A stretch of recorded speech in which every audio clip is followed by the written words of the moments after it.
Глобальная инициатива ПРООН «Климатическая перспектива» активно поддерживает выполнение климатических обязательств в рамках второй фазы в более чем 60 странах, включая Кыргызстан. В связи с этим в стране проводятся меры по сокращению выбросов парниковых газов и укреплению устойчивости к климатическим изменениям. Глобальная инициатива предоставляет партнерам возможность обмениваться опытом, передовыми технологиями и практиками в области климатической ответственности, а также подчеркивает важность солидарности и сотрудничества в противостоянии вызовам изменения климата. Кыргызская республика активно участвует в глобальных усилиях по борьбе с изменением климата через определяемые на национальном уровне вклады ООН-УФ, направленные на снижение выбросов парниковых газов и адаптацию к климатическим изменениям. Страна также оценивает свою готовность к выполнению Парижского соглашения с участием различных уровней власти. Сегодня климатическая повестка стала одним из приоритетных вопросов нашего времени.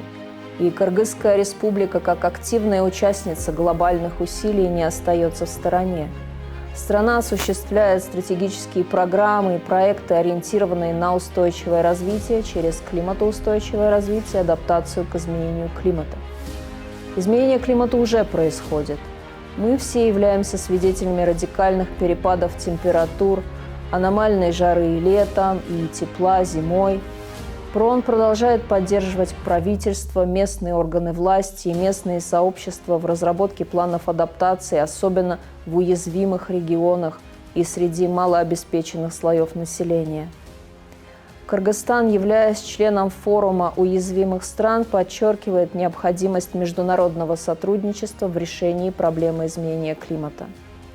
Несмотря на то, что Кыргызстан несет ответственность лишь за 0,03% глобальной концентрации углерода в атмосфере, установление долгосрочного видения углеродной нейтральности становится одинаково важным и выгодным для Кыргызстана.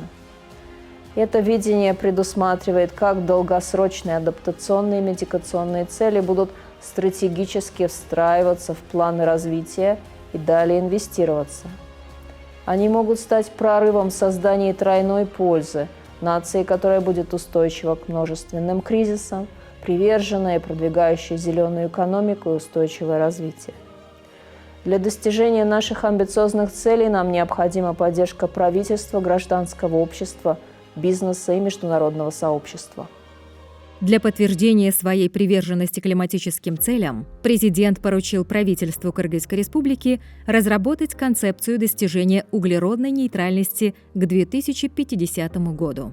Этот план включает в себя реализацию ООН-УФ в качестве основного механизма действий по сокращению выбросов парниковых газов и адаптации к изменению климата.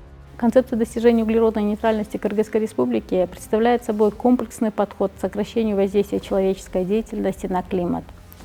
Одной из основных целей данной концепции является снижение выбросов парниковых газов в ключевых секторах экономики. В энергетике, например, основное внимание уделяется переходу от традиционных источников энергии, таких как уголь и нефть, к более чистым источникам, включая возобновляемую энергию.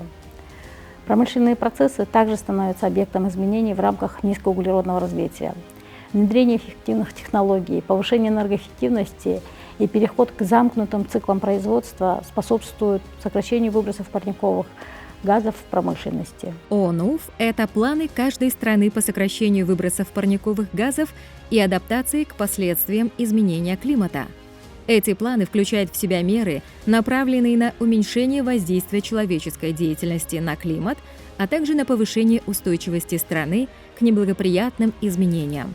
Реализация ООН-УФ является ключевым элементом глобального усилия по борьбе с изменением климата и созданию устойчивого будущего для всех стран. На самом деле это серьезный документ. Он состоит из двух частей, где есть вопросы по митигации или снижению выброса парниковых газов. И вторая часть – это наши действия по адаптации, то есть приспособлению к изменению климата и снижению его негативных воздействий. С точки зрения наших национальных интересов, в первую очередь, мы должны решать вопросы адаптации. Это определяется природно-климатическими условиями, в которых мы с вами живем, нашим горным ландшафтом и тем режимом гидрологическим, в котором мы находимся. Отсюда важность вопросов адаптации, отсюда необходимость больше обращать на это внимание как научным учреждениям, так и, конечно, органам управления. Сложившаяся ситуация подчеркивает необходимость к переходу к более устойчивым методам управления ресурсами, разработке адаптационных стратегий и поддержки со стороны мирового сообщества. Министерство экономики является основным государственным органом по развитию предпринимательской деятельности. И в рамках ведения политики развития предпринимательства мы обязательно учитываем вопросы достижения климатической устойчивости. И в этом направлении, учитывая важную роль частного сектора, мы последние годы совместно с командой ПРООН непосредственно в работе разработки АНУФ и концепции низкоуглеродной нейтральности мы привлекли частный сектор. Основная работа была проделана вовлечение частного сектора, где нужно было углубить их понимание данной повестки, а также их участие через различные инструменты.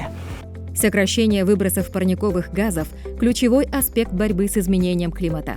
Эффективное выполнение углеродно-нейтральной политики приносит множество выгод и преимуществ. Во-первых, уменьшение выбросов положительно влияет на окружающую среду, и качество воздуха благоприятно сказывается на здоровье населения и сохранении биоразнообразия. Во-вторых, переход к низкоуглеродным технологиям и обновление инфраструктуры стимулируют экономическое развитие и создают новые рабочие места. В-третьих, углеродонейтральная политика сокращает независимость от ископаемых топлив, повышая энергетическую безопасность. И самое главное, активная борьба с углеродными выбросами помогает стране выполнять международные обязательства, укрепляя его репутацию ответственного участника глобальных усилий по борьбе с изменением климата. При разработке плана мероприятий ОНУФ был проведен гендерный анализ. Целью этого анализа было интегрирование гендерно-чувствительных индикаторов в сам документ. В итоге в настоящее время 27% гендерно-чувствительных показателей содержатся в мероприятиях по адаптации и 28% в мероприятиях по митигации. В итоге это даст учесть интересы всех групп населения. Особую роль в климатическом вопросе играет частный сектор, потому что частный сектор считается локомотивом любой экономики. Они используют новые инновационные решения, зеленые инструменты, практики, например, как в секторе туризма, транспорта, сельского хозяйства. Отмечая важность и роль частного сектора в климатическом контексте, в 2022 году Министерство экономики совместно с проектом «Климатическая перспектива» инициировали звание «Зеленый предприниматель», а также поддержали идею о создании Комитета по зеленой экономике бизнес-ассоциации GIA. В процессе обсуждения климатических стратегий молодежь Кыргызстана активно участвовала и поддержала инициативу «Климатическая перспектива» ПРООН. Были проведены национальная и региональная конференции молодежи по вопросам климата, а также организован молодежный караван, который объездил всю страну и просвещал о климатически устойчивых мерах, включая посадку деревьев. Транспорт, как один из крупнейших источников выбросов, требует особого внимания. Развитие электромобилей, общественного транспорта и улучшение инфраструктуры поддерживают цель сокращения выбросов в данном секторе. Сельское и лесное хозяйство также играют важную роль в устойчивом развитии. Применение современных методов сельского хозяйства, включая управление почвой и внедрение сельскохозяйственных практик с низким уровнем выбросов, способствует сохранению углеродного баланса. Лесное хозяйство, в свою очередь, может служить средством по уменьшению уровня углерода в атмосфере через процессы фотосинтеза. Другие виды землепользования также подвергаются пересмотру в контексте сокращения выбросов. Управление отходами и переработка материалов становятся важными компонентами стратегий низкоуглеродного развития. Для реализации поставленных целей не только нашей страны, но в целом мирового сообщества необходимы, конечно же, финансы, крупные финансы. И это касается не только нашей страны, это касается всех стран мира. Именно поэтому страны разрабатывают стратегические документы и потом высчитывают финансы, которые нужны для реализации этих стратегий. Точно так же Кыргызстан, разработав свои стратегические документы, мы подсчитали бюджет, который необходим для реализации этих документов, подсчитали, сколько денег мы можем выделить сами и сколько денег нам требуется извне. Благо, что международное сообщество помогает развивающимся странам, создает крупные климатические фонды, и эти климатические фонды направляют финансы в такие страны, как Кыргызстан. Без финансов, к сожалению, реализовать какие-то конкретные проекты практически невозможно.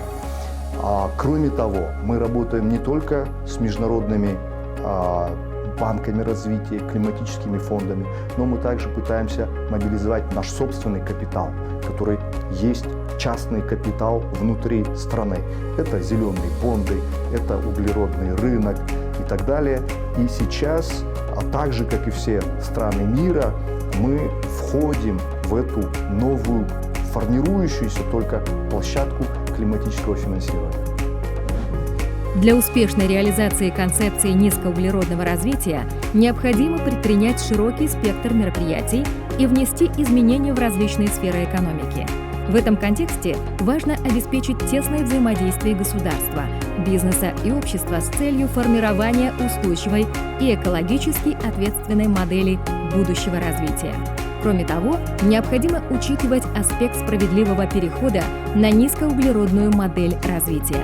Этот принцип обеспечит равноправное участие всех сторон и создаст основу для устойчивого и эффективного преобразования. ПРООН будет продолжать играть ключевую роль в глобальных усилиях по борьбе с изменением климата.